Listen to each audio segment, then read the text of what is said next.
नमस्कार प्यारे साथियों, आज के इस वीडियो में हम पढ़ने वाले हैं भाषा के बारे में। भाषा का अर्थ, परिभाषा, विशेषता, रूप, जिसको प्रकार भी कहते हैं, उनके बारे में पढ़ने वाले हैं। तो वीडियो को अंत तक ज़रूर देखिएगा। और वीडियो पर अगर नए हैं तो वीडियो को लाइक ज़रूर कर दीजिएगा। चैनल पर नए हैं तो चैनल को सब्सक्राइब ज़रूर कर दीजिएगा। चलिए स्टार्ट करते हैं। सबसे पहले हम देखते हैं भाषा का अर्थ क्या होता है। देखिए, भाषा का अर्थ होता है मनुष्य की सार्थक व्यक्त वाणी को भाषा कहते हैं। वेरी ही इजी कॉन्सेप्ट है कि मनुष्य की जो सार्थक ध्वनि होती है, ठीक है, जो व्यक्त वाणी होती है, उसको भाषा कहते हैं। ठीक है, आगे देखें। भाषा है वो संस्कृत के भाष धातु से बना है। ठीक है, इसका अर्थ होता है वाणी को व्यक्त करना। आपके मन में जो वाणी उत्पन्न हो रही है उसको शब्दों के रूप में व्यक्त करना ही भाषा कहलाती है। भाषा मनुष्य के भावों, विचारों और भावनाओं को व्यक्त करने का माध्यम है। अगर हम और डिटेल से पढ़ें तो भाषा है वो संस्कृत के भाष धातु से बनी है। ठीक है, जिसका अर्थ क्या है अभी हमने देखा, वाणी को व्यक्त करना। ठीक है, आगे देखते हैं। ये लिखा हुआ ही है, ये लिखा हुआ ही है कि भाषा है वो संस्कृत के भाष धातु से बनी हुई है और जिसका अर्थ क्या है, वाणी को व्यक्त करना। ठीक है, आगे देखें। भाषा मनुष्य के भावों, विचारों और भावनाओं को व्यक्त करने का माध्यम है। यानी कि मनुष्य के मन में कोई भाव, विचार, भावनाएं वो व्यक्त उमड़ रही है तो उनको वो अपनी भाषा के ज़रिए बाहर ला सकता है। ठीक है, और अधिक विस्तार से जानने के लिए इसे पढ़ें। किसे पढ़ना है? इसको पढ़ना है। देखिए, मनुष्य एक सामाजिक प्राणी है। किसने कहा है? अरस्तु ने। और क्या कहा है? वह अकेला नहीं रह सकता, उसका शारीरिक और मानसिक विकास भी समाज में ही होता है। मनुष्य अपने मानसिक विचारों की अभिव्यक्ति के लिए जिस माध्यम का प्रयोग करता है वह है भाषा। ठीक है, अब यहाँ से इम्पोर्टेंट आता है कि भाषा का शाब्दिक अर्थ क्या होता है। भाषा शब्द की उत्पत्ति संस्कृत के भाष धातु से हुई है, हम सबको पता है ये। ठीक है, और इस शब्द का अर्थ क्या है? व्यक्त वाणी या फिर बोलना। ठीक है, बोलना या फिर क्या करना? कहना। वाणी को व्यक्त करना, बोलना या फिर कहना। ठीक है, आगे बढ़ें। इस प्रकार भाषा के संबंध में हम ये कह सकते हैं कि जिस माध्यम से समाज के लोग परस्पर विचार विनिमय करते हैं, क्या करते हैं? परस्पर विचार विनिमय करते हैं, वह यादृच्छिक यानी कि याद रखने योग्य रूढ़ ध्वनि संकेतों की प्रणाली ही भाषा है। सामान्य शब्दों में भाषा से तात्पर्य क्या है? भाषा से तात्पर्य, भाषा वह साधन है जिसके द्वारा मनुष्य अपने भावों या विचारों को बोलकर या लिखकर दूसरे मनुष्यों तक पहुंचाता है। तो ये जो डेफिनेशन है भाषा की, वो पूछी जाती है हर जगह। क्या पूछी जाती है? कि भाषा वह साधन है। एक मिनट, मैं इसको इससे लिख देती हूँ कि भाषा वह साधन है जिसके द्वारा मनुष्य अपने भावों या विचारों को बोलकर या लिखकर दूसरे मनुष्यों तक क्या करता है? पहुँचाता है। ठीक है, तो क्या है? मनुष्य अपने विचारों को बोल करके या लिख करके या संकेतों के माध्यम से भी आप कह सकते हो, भाषा के माध्यम से अन्य व्यक्तियों तक पहुंचाता है। ठीक है, आगे बढ़ें। विद्वानों ने अपने शब्दों के माध्यम से भाषा के अर्थ को समझाने का प्रयास किया है। इसमें से जो आपकी छोटी और याद करने में आसान लगे वहाँ आप याद कर सकते हैं। मतलब अभी विद्वानों ने जो एक अरस्तु ने कहा है और एक ऐसे ही भाषा की जो परिभाषा मानी जाती है वो है, तो आपको जो अच्छी लगे वो आपको लिखनी है, कोई सी भी हो, क्योंकि भाषा की परिभाषा दोनों ही मानी जाती है, ये दोनों ही प्रमाणिक मानी जाती है। अब नीचे जो दी गई परिभाषाएं उनमें से भी आपको यही प्रोसेस अपनाना है कि जो आपको अच्छी लगे वो आपको लिखनी है। कुछ ऐसे शिक्षा शास्त्री हैं जिन्होंने भाषा की परिभाषा दी है। आचार्य देवेंद्र नाथ शर्मा के अनुसार उच्चारित ध्वनि संकेतों की सहायता से भाव या विचार की पूर्ण अथवा जिसकी सहायता से मनुष्य परस्पर विचार विनिमय या सहयोग करते हैं या यादृच्छिक रूढ़ ध्वनि संकेत की प्रणाली को भाषा कहते हैं। देखिए, अगर आप पेपर में लिखना चाहें तो ऐसे भी लिख सकते हैं कि उच्चारित ध्वनि संकेतों की, मतलब ऐसे इनका नाम या इनका कुछ ऐसा नहीं लिख के भी आप सीधे लिख सकते हैं, तो भी आपको नंबर मिल जाएंगे। ठीक है।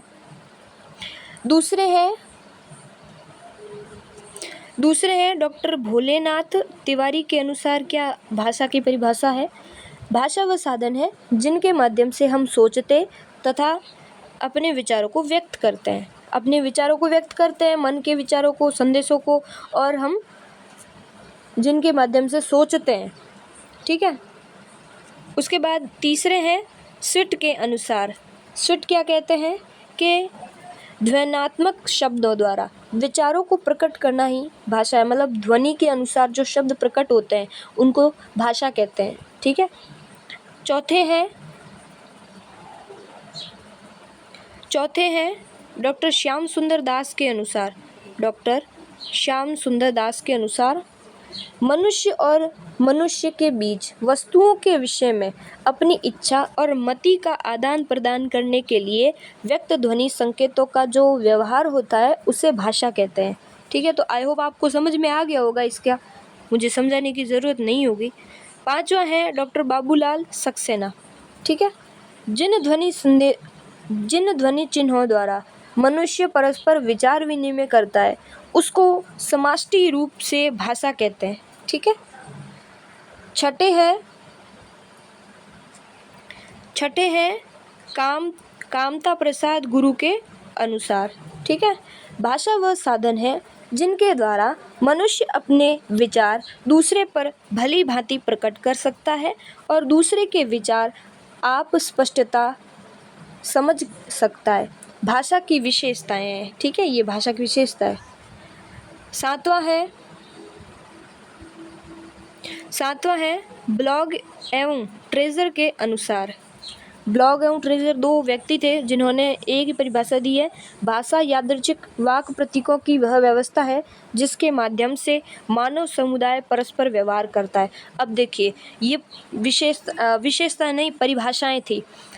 इन परिभाषाओं में जो आपको याद रहती है, जिन मनोवैज्ञानिक का नाम आपको याद रहता है, वो तो आपको लिखना ही है, क्योंकि वो भी इनसे आपको बहुत अच्छे नंबर मिलेंगे।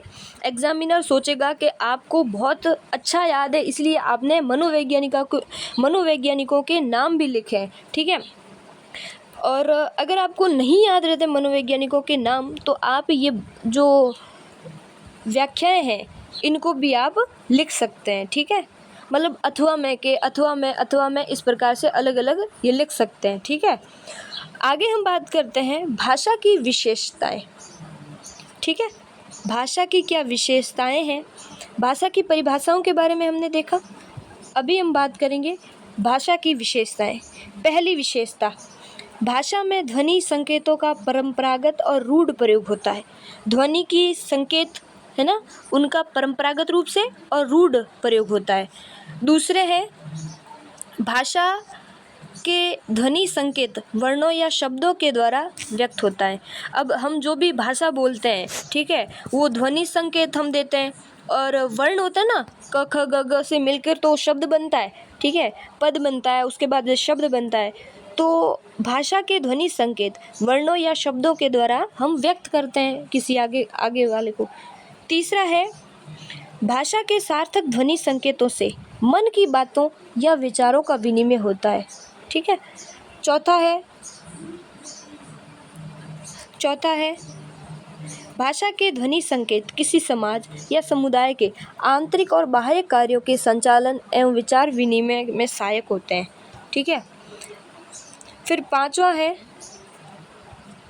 हर वर्ग या समाज के ध्वनि संकेत अपने होते हैं जो दूसरों से भिन्न होते हैं। देखिए हर समाज होता है ना, जैसे कोई से भी, जैसे आप किस समाज से बिलोंग करते हो, आपका दोस्त किस समाज से बिलोंग करता है, तो उन दोनों के ना, आप दोनों के जो ध्वनि संकेत है ना वो अलग होंगे। ध्वनि संकेत मतलब बोली, आप दोनों की बोली अलग होगी ना, आप अलग बोली बोलोगे, वो अलग बोली बोलेगा, अगर वो किसी दूसरे स्थान से आया है तो, ठीक है। तो हर वर्ग या समाज में ध्वनि संकेत अपने अलग अलग होते हैं, ठीक है। आगे हम बात करते हैं भाषा के मूलतः दो रूप, ठीक है। भाषा के प्रकार कह सकते हो, रूप कह सकते हो, ठीक है। भाषा के मूलतः दो रूप कौन कौन से हैं, देखिए सबसे पहला रूप है मौखिक भाषा। क्या? मौखिक भाषा। मौखिक भाषा मतलब नाम से स्पष्ट है, मौखिक भाषा मतलब मुंह से बोलने वाली भाषा, ठीक है। जब प्राणी अपने मानसिक विचारों को एक दूसरे के सामने बोलकर अभिव्यक्त करते हैं, मौखिक भाषा कहलाती है। भाषा का यह रूप अस्थायी होता है, मतलब इसको आप बता नहीं सकते हो कि देखो, दूसरे व्यक्ति को बता नहीं सकते हो कि देखो ये मैंने बोला है, ये मैंने कहा है। आप जैसे लिखित होता है ना, जैसे लिखित दस्तावेज होते हैं ना, उनको आप दिखा सकते हो हर किसी के सामने, लेकिन ये जो मौखिक भाषा है ना, इसको आप हर किसी के सामने नहीं दिखा सकते, क्योंकि ये तो एक बार बोली जाती है, उसके बाद में तो बार बार नहीं बोली जाती ना, तो ये मौखिक भाषा कहलाती है, ठीक है। भाषा का यह रूप अस्थायी होता है और मानव को सहज सामाजिक वातावरण से प्राप्त होता है। मतलब सामाजिक वातावरण, जैसे जन्म से ही वो किलकारियाँ करना सीखता है, थोड़ा थोड़ा बड़ा होता है ना, उसके बाद में वो क्या करता है, वर्णों को सीखता है, फिर पापा मम्मी ऐसे कुछ कहता है, ठीक है। फिर जैसे जैसे वो बड़ा होता है ना, मौखिक भाषा अपने आप सीखता है, तो वो जन्मजात होती है मौखिक भाषा, ठीक है। लिखित भाषा, ये दूसरा प्रकार है भाषा का, ठीक है, जिसको कहते हैं लिखित भाषा। चलिए इसको पढ़ते हैं। जब मनुष्य अपने विचारों को एक दूसरे के सामने ध्वनि संकेतों को लिखकर अभिव्यक्त करता है, लिखित भाषा कहलाती है।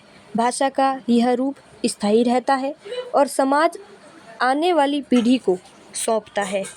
इस रूप को कभी भी देखा व पढ़ा जा सकता है। भाषा के इस रूप के लिए लिपि की आवश्यकता होती है, एक निश्चित लिपि की, एक निश्चित संकेतों की जो हम लिख सकते हैं, ठीक है, वर्णों की आवश्यकता होती है और ये स्थायी होते हैं, ठीक है। तो आपको समझ में आ गया होगा। तो आज के इस वीडियो में इतना ही, मिलते हैं अगली नेक्स्ट वीडियो में, और तब तक के लिए धन्यवाद।